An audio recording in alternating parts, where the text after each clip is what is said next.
Hello friends, welcome back to my channel. This is Lata from Baker's Cave Baking and Cooking Classes. இன்னைக்கு நம்ம cream cheese frosting எப்படி பண்ணுறது அப்படின்னு தான் பார்க்க போகிறோம். வாங்க ரெசிபிக்குள்ளே போகலாம். இன்றைக்கி க்ரீம் சீஸ் ஃப்ராஸ்டிங் பண்ணுறதுக்கு 3 இன்க்ரீடியன்ட்ஸ் எடுத்திருக்கேன். Cream cheese, icing sugar and non dairy whipping cream. So cream cheese வந்து நான் 100 கிராம் எடுத்திருக்கேன். ஐசிங் சுகர் 2 டீஸ்பூன் எடுத்திருக்கேன். ½ கப் ப்ளஸ் 1/3 கப் வந்து நான் டைரி விப்பிங் க்ரீம் எடுத்திருக்கேன். நான் வந்து ஹோம்மேட் க்ரீம் சீஸ் எடுத்திருக்கேன். ஸோ ஹோம்மேட் க்ரீம் சீஸ் பண்ண தெரியாதவங்களுக்கு நான் கார்ட் செக்ஷனில் கொடுக்குறேன், போய் பாருங்கள். இன்கேஸ் நீங்கள் வந்து கடையில் வாங்குறதா அப்படி இருந்தீங்கன்னா நீங்கள் வந்து டெலக்டான்ட்டு ஒரு கம்பெனி இருக்குது, ஓகேங்களா? இதுதான் டெலக்டா க்ரீம் சீஸ், ஓகேங்களா? ஸோ இந்த கம்பெனியில் இருக்க க்ரீம் சீஸ் வாங்குங்க. இது உங்களுக்கு எல்லா எசன்ஸ் மார்ட்லேயுமே கிடைக்கும், பட் சூப்பர் மார்க்கெட்டில் கிடைக்காது. இந்த க்ரீம் சீஸ் நல்லாயிருக்கும். ஸோ இந்த கம்பெனி நீங்கள் வாங்கிக்கோங்க. இது சின்ன பேக் 150 கிராம் சம்திங் தான். நீங்கள் பிகினராக இருக்கும்போது அது ப்ராக்டிஸ்க்கு அதுவே ஓகே. இன்னொன்று வந்து அமுல் சீஸ் ஸ்ப்ரெட் அப்படின்னு இருக்குது. நிறைய பேர் வந்து இதுவும் க்ரீம் சீஸ் தானேன்ட்டு வாங்குறாங்க. அது மாதிரி வாங்கக்கூடாது.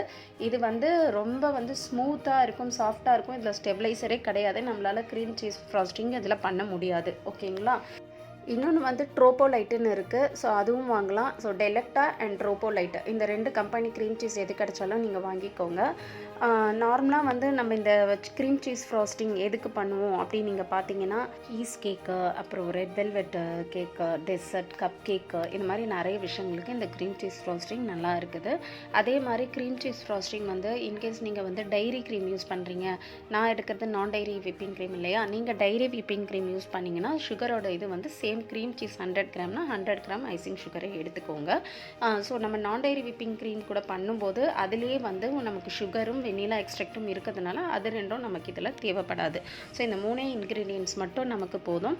ஸோ இப்போ நான் ஃபஸ்ட்டு க்ரீம் சீஸோட ஐசிங் சுகர் போட்டு நல்லா பீட் பண்ணிவிட்டு, அதுக்கப்புறம் விப்பிங் க்ரீமை தனியாக பீட் பண்ணிவிட்டு, இதை ரெண்டுத்தையும் அதுக்கப்புறம் மிக்ஸ் பண்ணி ஒரு 20 செகண்ட்ஸ் டு 30 செகண்ட்ஸ் நம்ம பீட் பண்ணால் போதும். நான் வந்து ட்ரோபோலைட்டுன்ற கம்பெனி எடுத்திருக்கிறேன். ட்ரோபோலைட்டில் எக்கோட்ராப்னு எடுத்திருக்கேன். ஸோ நீங்கள் எந்த கம்பெனி வேணாலும் யூஸ் பண்ணலாம். இது வந்து நல்லா இருக்குது. ஸோ அதனால் நான் வந்து ட்ரோபோலைட் யூஸ் பண்ணிகிட்ருக்கேன். அதே மாதிரி வந்து இந்த விப்பிங் க்ரீம்லாம் எப்படி ஸ்டோர் பண்ணணும், எப்படி என்ன வாங்கணுன்றது வந்து நான் ஆல்ரெடி வந்து ஹவு டு விப் த க்ரீம்னு ஒரு வீடியோ போட்டிருக்கேன். ஸோ அதை போய் பாருங்கள், நான் கார்ட் செக்ஷனில் கொடுக்குறேன். இப்போ நம்ம வந்து க்ரீம் சீஸ் ஃப்ராஸ்டிங் பண்ணுறதுக்கு ஸ்டார்ட் பண்ணிடலாம். இப்போ வந்து நான் மிக்சிங் பவுல் எடுத்துக்கிட்டேன். இதில் வந்து நம்ம க்ரீம் சீஸ் போட்டுக்கோங்க. க்ரீம் சீஸ் போட்டுட்டு இது கூட நான் ஃபஸ்ட்டு 1 டீஸ்பூன் ஐசிங் சுகர் போடுவேன். ஸோ நல்லா வந்து அந்த க்ரீம் சீஸ் வந்து ஒரு ஸ்டெடியராக இருந்ததுன்னா நான் வந்து அந்த 1 டீஸ்பூனோடு நிறுத்திப்பேன். ஏன்னா சம்டைம்ஸ் வந்து ரொம்ப ஸ்மூத்தாக இருக்கும்போது நமக்கு எக்ஸ்ட்ரா இன்னொரு 1 டீஸ்பூன் ஐசிங் சுகர் தேவைப்படும். ஸோ மோஸ்ட்லி 1 டீஸ்பூனே போதும். அதே மாதிரி க்ரீம் சீஸ் வந்து எப்போவும் கொஞ்சம் சில்லாக வச்சுக்கோங்க. ரொம்ப ரூம் டெம்பரேச்சர் கொண்டு வந்து வார்மாக வச்சு நீங்கள் அதுக்கப்புறம் பண்ணாதீங்க, ஓகேங்களா? ஸோ சில்லாகவே ஃப்ராஸ்டிங் பண்ணலாம். அது வந்து நார்மலாகவே ஸ்மூத் கன்சிஸ்டன்சி தான் இருக்கும். ஸோ அதனால் அதை நம்ம வெளியில் வச்சு ரூம் டெம்பரேச்சர் கொண்டு வந்து மெல்ட் பண்ணி ஃப்ராஸ்டிங் பண்ணணும்னு அவசியம் கிடையாது. நீங்கள் ஃப்ரிட்ஜில் தான் வைக்கணும். அதே மாதிரி க்ரீம் சீஸ் ஸ்டோர் பண்ணுறது எப்படின்னா, நீங்கள் கடையில் வாங்கி ஃப்ரிட்ஜில் தான் வைக்கணும், ஃப்ரீசரில் வைக்கக்கூடாது. ஃப்ரீசரில் வச்சிங்கன்னா ஒரு மாதிரி திரியாக ஆகிடும், ஓகேங்களா? அதுக்கப்புறம் எடுத்து நீங்கள் பீட் பண்ணாலும் சரியாக வராது, ஓகே? ஸோ அதனால் எப்போவுமே க்ரீம் சீஸ் வாங்கினீங்கன்னா உங்களுடைய ஃப்ரிட்ஜில் ஸ்டோர் பண்ணுங்கள், ஓகேங்களா? இப்போ நான் வந்து க்ரீம் சீஸ் வந்து ஒரு மீடியம் இதுலேயே வந்து நான் பீட் பண்ணிக்கிறேன். ரொம்ப ரொம்ப ஃப்ளஃபியாக பண்ணணும் அப்படின்லாம் கிடையாது, ஓகேங்களா? இந்த ஐசிங் சுகரும் அந்த க்ரீம் சீஸும் நல்லா வந்து இன்கார்பரேட் ஆகணும், கொஞ்சம் ஸ்டெடியராக இருக்கிற வரைக்கும், ஓகேங்களா? அதாவது ஸ்டெடியர்ன்றது வந்து ஒரு ஸ்டிஃபாக வர வரைக்கும் நீங்கள் பீட் பண்ணால் போதும். ஆல்ரெடி என்னோடய க்ரீம் சீஸ் வந்து கொஞ்சம் வந்து இதுவாக தான் இருக்குது, ஸ்டிஃபாக தான் இருக்குது. ஸோ அதனால் இதுவே போதும். ஜஸ்ட் நான் வந்து ஒரு 30 to 1 minute தான் வந்து நான் வந்து பீட் பண்ணியிருக்கேன். ஸோ நெக்ஸ்ட் பவுலில் நான் வந்து நான் டைரி விப்பிங் க்ரீமை வந்து பீட் பண்ணிக்கிறேன். ஸோ இப்போ ஒரு மிக்சிங் பவுலில் நான் வந்து இந்த நான் டைரி விப்பிங் க்ரீம் போட்டுட்டு இதையும் வந்து நல்லா வந்து சாஃப்ட் பீக், ஓகேங்களா? ஸ்டிஃப் பீக் கிடையாது. நம்ம வந்து கேக்லலாம் ஃப்ராஸ்டிங் பண்ணும்போது கொஞ்சம் ஸ்டிஃபாக அந்த இது பண்ணுவோம் இல்லையா, அந்த ஸ்டிஃப் பீக் வர வரைக்கும் நம்ம பீட் பண்ணுவோம். இது அந்தளவுக்கு வேண்டாம், சாஃப்ட் பீக்கே போதும். அதே மாதிரி இதை வந்து நம்ம ரூம் டெம்பரேச்சருமே ரொம்ப சில்லுன்னு கொண்டு வரக்கூடாது. அது மெல்ட் ஆகிற அளவுக்கு இருந்தால் போதும். மெல்ட் ஆனதுக்கப்புறமா அது கூலிங்காக இருக்கணும் ஓகேங்களா. அப்போ தான் உங்களால் வந்து நல்லா பீட் பண்ண முடியும். இது நல்லா ஃப்ளஃபியாக அந்த ஸ்டிஃப் பீக்கு ஆகட்டும் சாஃப்ட் பீக் ஆகட்டும் வரும். இல்லைன்னா வந்து இது விப்பாகவே ஆகாது க்ரீம் ஓகேங்களா. அதனால் ரூம் டெம்பரேச்சர்னோடனே நீங்கள் ரொம்ப வார்மாக நார்மலாக கொண்டு வராதிங்க.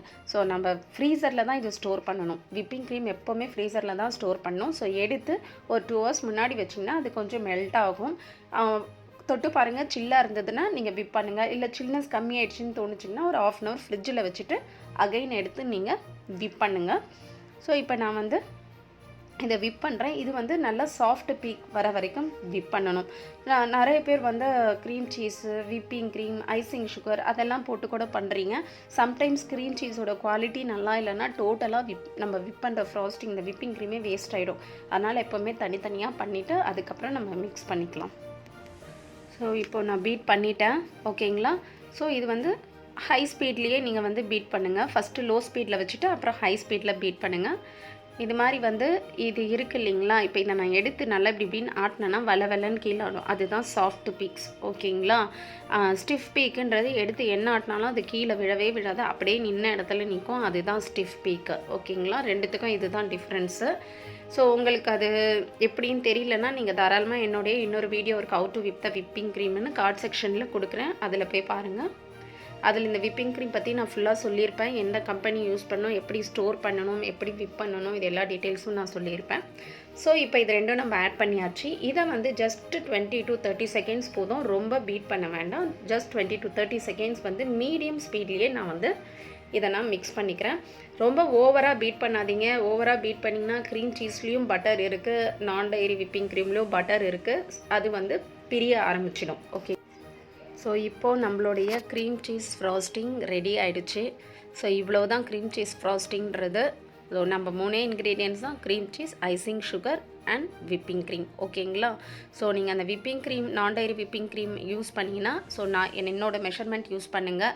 இன்கேஸ் நீங்கள் வந்து ஃப்ரெஷ் க்ரீம் யூஸ் பண்ணுறீங்கன்னா அதுலேயும் வந்து ஹெவி க்ரீம் தான் யூஸ் பண்ணணும். யூஸ் பண்ணிங்கன்னா நீங்கள் வந்து ஐசிங் சுகர் வந்து க்ரீம் சீஸ் எவ்வளோ எடுக்கிறீங்களோ அதே குவான்டிட்டி ஐசிங் சுகர் எடுக்கணும். இப்போது நம்மளோட க்ரீம் சீஸ் ஃப்ராஸ்டிங் ரெடி ஆகிடுச்சு. இதை வந்து நான் ஒரு சர்விங் பவுலில் ஜஸ்ட்டு நான் இது வந்து ஒரு பவுலில் வந்து கொஞ்சம் ப்ரெசன்டபுளாக உங்களுக்கு காட்டுறதுக்கு நான் ட்ரான்ஸ்ஃபர் பண்ணிக்கிறேன். அதே மாதிரி இந்த க்ரீம் சீஸ் வந்து நீங்கள் பண்ணிவிட்டு யூஸ் பண்ணிவிட்டு பேலன்ஸ் இருந்ததுன்னா அப் டு 3 days வரைக்கும் நீங்கள் வந்து ஃப்ரிட்ஜில் வச்சுக்கலாம். அதுக்கப்புறம் யூஸ் பண்ணாதீங்க, அதுக்கப்புறம் த்ரோ பண்ணிவிடுங்க ஓகேங்களா. ஸோ அப் டு 3 days வரைக்கும் தான் இதனுடைய ஷெல் லைஃப். ஸோ இப்போ நான் இந்த பவுலில் ஜஸ்ட்டு எப்படி அது வந்து நல்லா ஒரு க்ரீமியாக அந்த கன்சிஸ்டன்சி வருதுன்றதுக்காக தான் நான் இதில் உங்களுக்கு போட்டு காட்டுறேன். ஜஸ்ட்டு நான் வந்து ரோஸ் நாசல்ஸ் இருக்குது இல்லையா, அதை போட்டு பைப்பிங் பேக்கில் வச்சு நான் யூஸ் பண்ணுறேன். பாருங்கள் எவ்வளோ ஸ்மூத்தியாக வருது, கொஞ்சம் ஸ்டிஃபாகவும் வருது. நம்ம நார்மலாக விப்டு க்ரீம் எப்படி பண்ணுவோமோ அதே மாதிரியே வந்து வருது பாருங்கள். ஸோ இதுதான் வந்து க்ரீம் சீஸ் ஃப்ராஸ்டிங். ஸோ வீட்டில் நீங்களும் ட்ரை பண்ணுங்கள், கண்டிப்பாக உங்களுக்கு 100% ரிசல்ட் கிடைக்கும். ஸோ உங்களுக்கு என்னோடய சேனல் பிடிச்சிருந்தால் லைக் பண்ணுங்கள், ஷேர் பண்ணுங்கள், சப்ஸ்கிரைப் பண்ணுங்கள். மறக்காமல் பெல் நோட்டிஃபிகேஷன் பட்டனை ப்ரெஸ் பண்ணுங்கள். அப்போ தான் நான் அப்லோட் பண்ணுற வீடியோஸ் உங்களுக்கு உடனுக்குடனே வரும். இது மாதிரி நிறைய டிப்ஸு, நிறைய பேக்கிங் டிப்ஸ், நிறைய குக்கிங் டிப்ஸ், நிறைய விஷயங்களோட நான் நல்ல ரெசிபியோடு என்னோடய வீடியோ நான் அப்லோட் பண்ணிகிட்டே இருக்கிறேன். இதே மாதிரி பேக்கிங்கில் இன்ட்ரெஸ்ட் இருக்குது, குக்கிங்கில் இன்ட்ரெஸ்ட் இருக்குன்றவங்களுக்கும் வந்து இதை ஷேர் பண்ணுங்கள். ஸோ அவங்களும் வீட்டில் செஞ்சு ப்ராக்டிஸ் பண்ணட்டும். ஸோ இதை நீங்கள் ப்ராக்டிஸ் பண்ணிவிட்டு உங்களுக்கு எப்படி வந்ததுன்னு கமெண்ட் செக்ஷனில் கமெண்ட் பண்ணுங்கள். Thank you friends.